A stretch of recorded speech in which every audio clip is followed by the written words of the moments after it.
வைப்பேன். என் பெருமைகள் என் பெருமையெல்லாம் நிறுவுவேன். என் பாட்ட வஉசிக்கு இங்க துறைமுகம் இருக்கு, ஒரு பேர் வச்சிருக்கேன், வஉசி துறைமுகம்.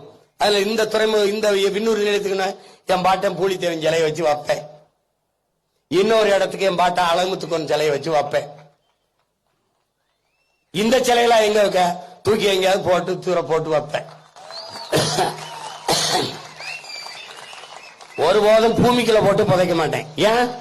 எனக்கு பின்னாடி வர்ற தலைமுறை கீழடியில சொன்ன மாதிரி தோண்டி இந்த சிலையை கண்டுபிடிச்சு இத முன்னோர்கள் நம்ம முன்னோர்கள் வணங்கியிருக்கான்னு நினைச்சு இந்த தரித்திரங்களை மறுபடி வழிபடக்கூடிய தெய்வமாக்கிடுவான். அதனால என்ன பண்ணுவேன், எங்கன நொறுக்கி எந்த பக்கத்துல சாலையை போட்டேன்னு எவனுக்கும் தெரியாது. கதை முடிச்சு. நான் செய்ய மாட்டேன்னு நினைச்சுக்கல நீ.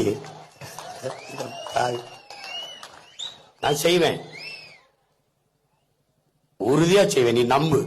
நான் செய்ய வேண்டியதில்ல, பேச்ச கேட்டுக்கிட்டு இருக்கான் பாத்தியா, ஆனா கடப்பாறையோட வருவாங்க. நீ என்னுடைய காசுல நடத்துகிற போக்குவரத்துக்கு ஏன் தமிழ்நாடு அரசு போக்குவரத்துன்னு போட மாட்டேங்கிற? அந்த நாடு அந்த பேரை வைக்கிறதுல உனக்கு என்ன வலிக்குது? இப்ப நீ வைக்கல, ஆனால் என் பிள்ளைகள் தேடி தேடி போய் எல்லா பேருந்துலையும் ஓட்டுறான். இப்ப இப்ப நீ நீ நீ நினைக்கிறியா நான் சொல்லிதான் ஓட்டான்னு நினைக்கிற? இல்ல, அவன் உள்ளுக்குள்ள இருக்குது பாரு. எங்க தாய் முளைப்பாலோடு வீரம் உண்டது செந்தமிழ்நாடு. அந்த உணர்வு அவனை உசுப்பி போகுது. நான் சொல்லல. இப்ப கடற்கரைகளுக்கு சமாதி எல்லாம் இடின்னு நான் சொல்ல வேண்டியதில்லை. அண்ணன் பதவி ஏற்க போறாருன்னு லாரியில வருவான். அவன் மாலை கடப்பாறை மண்வெட்டி தான் எடுத்துக்கிட்டு வருவான். நாங்க அங்க பேசிக்கிட்டு இருப்போம், இங்க இவன் பேத்துக்கிட்டு இருப்பான். எப்படி?